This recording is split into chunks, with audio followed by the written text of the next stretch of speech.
Hello everyone, welcome back to my channel Veera AJ blogs. ఈరోజు అయితే నేను ఈ వీడియోలో అమ్మవారికి స్టాండ్, అలానే అమ్మవారిని అలంకారం ఎలా చేసుకున్నానో, ఇంకా అమ్మవారికి తాంబూలం ఎలా ఇస్తానో, వాయనం కూడా వచ్చిన వాళ్ళకి ఎలా ఇచ్చుకోవాలనేది ఈ వీడియోలో చెప్తాను. చూసేయండి స్కిప్ చేయకుండా. ఫస్ట్ అయితే నేను రాగివేర్ తీసుకున్నాను. ఎందుకోసం అంటే ఇది స్టాండ్ కోసం అనమాట. నా దగ్గర అయితే రాగివేర్ అనేది ఎక్కువ స్ట్రాంగ్గా ఉంటుంది, అలానే ఎక్కువగానే ఉంది కాబట్టి నేనైతే స్టాండ్ ఇంట్లోనే రెడీ చేసుకుంటున్నాను. మీషోలో అయితే స్టాండ్ రేట్ చాలా ఎక్కువ ఉంది, అలానే ఇప్పుడు అందరు తీసుకుంటున్నారు కాబట్టి అవుట్ ఆఫ్ స్టాక్లో కూడా ఉంది కాబట్టి నాకు ఈ చిన్న ఐడియా వచ్చి నేనైతే ఈ డిఐవైని ఇంట్లోనే చేసుకుంటున్నాను. ఒక మూరంతా మనము రాగి వైర్ని కానీ, లేదంటే స్ట్రాంగ్గా ఉన్న వైర్ మీ ఇంట్లో ఏదైనా ఉంటే, బట్టలకున్న వైర్ అయినా ఉంటుంది కదా, అలాంటివి తీసుకోండి. కాకపోతే అవి స్టీల్వి కాబట్టి నేను రాగి అమ్మవారికి పెడదామని ఇట్లా రాగి వైర్ని తీసుకున్నాను. మూర తీసుకొని దాన్ని డబల్ ఫోల్డ్ చేసేసి ఇప్పుడు నేను ఏదైతే వీడియోలో చూపిస్తున్నానో ఆ ఫోల్డింగ్స్ చేయండి. మీ దగ్గర నేను ఏదైతే టూల్ వాడుతున్నానో ఆ టూల్ లేకపోతే మీరు కటింగ్ బ్లేర్ అయినా యూజ్ చేసుకోవచ్చు.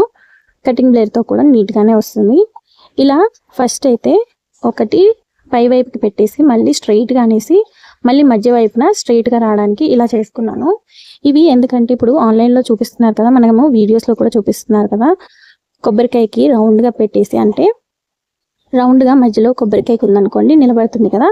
ఈ స్టాండ్ అనేది ఏంటంటే పూలు పెట్టుకుంటాం కదా అమ్మవారికి అలంకరణ చేసుకోవడానికి, అందుకోసం యూజ్ అవుతుంది.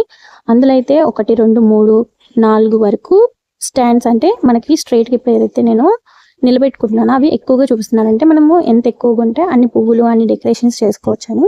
కాకపోతే నాకు ఎంత కావాలో ఆ సైజ్ తీసుకొని ఒక బ్యాంగిల్ తీసుకున్నాను అనమాట. నార్మల్గా ఇది 20 మా మమ్మీ దగ్గర ఉండే, అప్పుడు ఇచ్చింటే నేను దాచిపెట్టుకొని దీన్ని అయితే ఇలా వాడుతున్నాను. ఇప్పుడు మీరు నార్మల్గా వైర్ అనేది స్ట్రాంగ్గా ఉంటే ఈ రౌండ్ కూడా వైర్ తీసేసుకోవచ్చు, లేదంటే బ్యాంగిల్ అనేది తీసేసుకోండి.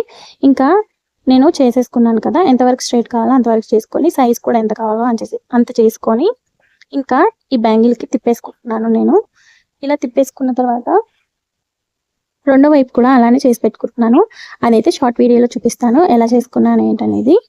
ఇంకా ఇలా స్ట్రైట్గా చూస్తున్నారు కదా, మొత్తం రెడీ అయిపోయిన తర్వాత ఇలా ఉంటుంది. 3 స్టెప్స్ చేసుకున్నాను. అంటే 3 డెకరేషన్స్ వరకు పెట్టుకోవచ్చు మనం. ఏ ఫ్లవర్స్ అయినా, ఒకటి మల్లెలు, కనకాంబరం, మల్లెలు కానీ ఏవైనా మన ఇంట్లో ఉన్న పువ్వులతో డెకరేషన్ అనేది ఇట్లా 3 విధాలుగా పెట్టేసుకోవచ్చు. పెద్దగానే తీసుకున్నాను కాబట్టి స్పేస్, ఇంకా ఎక్కువ కూడా పెట్టుకోవాలనుకుంటే పెట్టుకోవచ్చు. ఇంకా ఆ తర్వాత బ్లౌజ్ పీస్ సెట్ చేసుకుంటున్నాను అనమాట. మనము కొంగుకి ఎలా అయితే స్టెప్స్ పెట్టుకుంటామో సేమ్ అలానే ఇక్కడ కూడా బ్లౌజ్ పీస్ తీసుకున్నాను. ఆ బ్లౌజ్ పీస్కి అటువైపు ఇటువైపు సేమ్ వచ్చేలాగా స్టెప్స్ అనేది తీసుకుంటున్నాను అనమాట. మీకు ఎంత చిన్నగా కావాలంటే అంత చిన్నగా తీసుకోండి. నేనైతే నార్మల్ సైజులో తీసుకొని ఇలా పిన్స్ పెట్టేసుకుంటున్నాను అనమాట. మధ్యలో 2 పిన్స్, స్టార్టింగ్ ఒక పిన్, ఇంకా ఎండింగ్లో ఒక పిన్ పెట్టేసుకొని సైడ్కి పెట్టేసుకుంటున్నాను. ఎందుకంటే అమ్మవారికి మళ్ళీ మనం రెడీ చేసేటప్పుడు డిస్టర్బ్ అవ్వకుండా ఉంటుందని ఇలా చేసి పెట్టుకుంటున్నాను.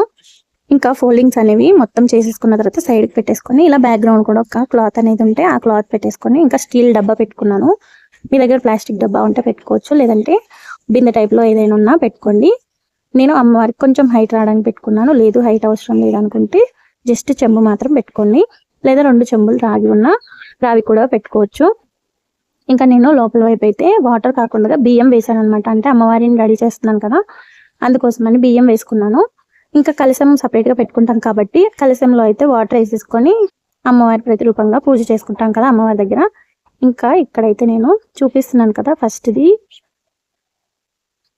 పెద్ద బార్డర్ కిందికి వచ్చేలాగా, చిన్న బార్డర్ కొంచెం పైకి వచ్చేలాగా పెట్టుకొని వెనకాల వైపు క్లిప్ ఉంటుంది కదా, మనకి బట్టలు ఆరేసుకోవడానికి క్లిప్ యూస్ చేసుకుంటాం కదా, ఆ క్లిప్ పెట్టుకోవచ్చు, లేదంటే పిన్నిస్ అయినా యూస్ చేసుకోవచ్చు, సేఫ్టీ పిన్. ఆ తర్వాత ఇలా నేను అమ్మవారికి మనం బార్డర్స్ని బట్టి నీట్గా సెట్ చేసుకున్నాం అనుకోండి సరిపోతుంది. ఆ తర్వాత ఇంకా కొబ్బరికాయ పెట్టుకొని అమ్మవారి ఫేస్ని కూడా పెట్టేసుకున్నాను. వెనకాల వైపు అయితే నేను ఆల్రెడీ థ్రెడ్ కట్టేసే ఉంది.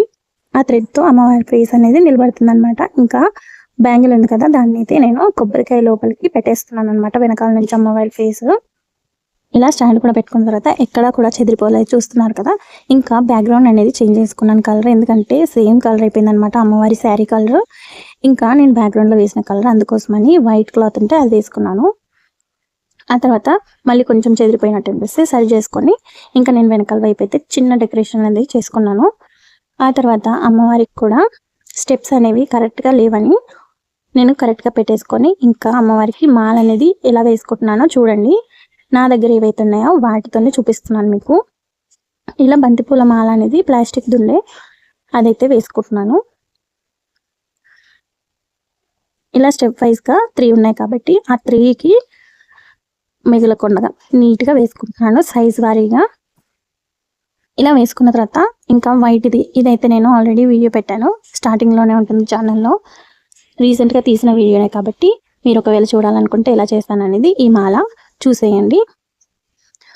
వీడియోలో చేసినప్పుడు కంటే అమ్మవారికి వేసిన తర్వాతనే చాలా బాగుంది, చాలా మంచిగా కూడా అనిపిస్తుంది అనమాట. మనము కనకంబరాలు అలానే పూలతో కూర్చున్నట్టే సేమ్ మాల అనేది వచ్చింది. ఆ తర్వాత అమ్మవారికి కొంచెం డెకరేషన్ అనేది అలంకరించేసుకున్నాను అనమాట. ఏంటంటే ఈ నెక్లెస్ ఉంటుంది కదా, ఇవన్నీ కూడా కొంచెం పెట్టేసుకొని అమ్మవారిని అనేది నీట్గా రెడీ చేసేసుకొని పక్కకు పెట్టేసుకున్నాను. ఇంకా ఆ తర్వాత తాంబూలం ఎలా పెట్టుకోవాలి ఏంటనేది చూసేద్దాం. ఇంకా అమ్మవారికి శారీ, బ్లౌజ్ పీస్, ఇంకా తమలపాకులు పెట్టుకొని తాంబూలానికి నేనైతే రెడీ చేసుకుంటున్నాను. అమ్మవారికి పసుపు కుంకుమ ఇంకా వక్క, మీరు ఒరిజినల్గా ఉన్న అలా కూడా పెట్టుకోవచ్చు. ఇంకా గాజులు అమ్మవారికి నేనైతే మీరు 2 కావాలంటే 2 పెట్టుకోవచ్చు, లేదంటే మీకు ఎన్ని కావాలనుకుంటే అన్ని పెట్టుకోవచ్చు. ఇంకా 1 రూపీ కాయిన్, ఇంకా శనగలు, 2 పువ్వులు, నా దగ్గర ఉన్న పువ్వులు ఇవి, అందుకోసమని వీడియోకి మాత్రం ఇవి చూపిస్తున్నాను. వరలక్ష్మి రోజు మాత్రం నేనైతే పువ్వులు అనేవి మారుస్తాను. ఇంకా సౌభాగ్యం కోసమని మనము గోరింటాకు అనేది ఎక్కువ శాతం పెట్టాలని చెప్తూ ఉంటారు. వాయనంలో వీలైనంత వరకు ఏం పెట్టినా పెట్టకపోయినా ఆర్భాటంగా కొంచెం గోరింటాకు అనేది మనము కోన్ లాగా తీసుకొచ్చి పెట్టామనుకోండి, అది కూడా మనకి వాయనంలో పెట్టుకోవచ్చు అనమాట. ఆ తర్వాత నార్మల్గా ఇంటికి వచ్చిన వాళ్ళకి వాయనం ఎలా ఇవ్వాలనేది ఇందులో చూపిస్తున్నాను. తమలపాకులు, ఇంకా పసుపు కుంకుమ, 1 రూపీ కాయిన్, వక్క, గాజులు, శనగలు, గోరింటాకు, ఇంకా ఫ్రూట్స్ అనమాట. ఇంకా బ్లౌజ్ పీస్ కూడా పెట్టుకున్నాను. మీ దగ్గర ఏవైనా ఉంటే రిటర్న్ గిఫ్ట్గా ఇవ్వడానికి ఇలాంటివన్నీ కూడా లేడీస్కి యూజ్ అయ్యేవి, బ్లాక్ కాకుండా ఏవైనా పెట్టుకోవచ్చు. బ్లౌజ్ పీస్ కూడా బ్లాక్ కాకుండా అలానే నావీ బ్లూ కాకుండా ఏ కలర్ అయినా పెట్టుకోవచ్చు. ఇంకా పసుపు తాడు కూడా ఇందులో పెడుతున్నాను. అమ్మవారికి అయితే నా దగ్గరే ఉంటుంది కాబట్టి నేనైతే అమ్మవారికి డైరెక్ట్గా పెట్టేస్తాను. ఇంకా 2 పువ్వులు పెట్టుకొని ఇంకా వాయనం అనేది ఇలా పోట్లీ బ్యాగ్ ఉందన్నమాట, దాంట్లో పెట్టేసి వాయనం అనేది ఇంటికి వచ్చిన వారికి ఇచ్చేద్దామని డైరెక్ట్గా ఇలా ఇస్తున్నాను. మీరు ఒకవేళ వాయనానికి ఇంకా రిటర్న్ గిఫ్ట్గా ఎక్కువ ఇవ్వాలనుకున్న, బాక్సులు టైప్ ఇవ్వాలనుకున్న అందులో వేసి కూడా పెట్టుకోవచ్చు. మీకు తగినంత ఒకవేళ ఇవి కూడా ఇవ్వలేరు అనుకోండి, నార్మల్గా చేతిలోనే అట్టిపళ్ళు పెట్టేసి తాంబూలం అనేది ఇవ్వచ్చు, సరిపోతుంది. ఇంకా అమ్మవారి దగ్గర చూపించేసి నేను ఇస్తినమ్మ వాయనం, పుచ్చుకుంటున్నమ్మ వాయనం అంటాం కదా, అలా అమ్మవారికి చెప్పేసుకొని నేనైతే ఇలా అమ్మవారి ముందు పెట్టేస్తున్నాను. కుడి వైపున నేను అమ్మవారికి పెట్టాను, ఆ తర్వాత ఎడం వైపుకి చూపిస్తున్నాను కదా, అది ఇంటికి వచ్చిన వాయన, ఇంటికి వచ్చిన ముత్తైదులకు ఇవ్వడానికి అటువైపు పెట్టుకున్నాను అనమాట. మీకు దగ్గర ఎంతమంది వస్తే అన్ని వాయనాలు చేసి పెట్టేసుకోవచ్చు అమ్మవారి దగ్గర. ఇది ఈ రోజు వీడియో. శ్రీమాత్రే నమః.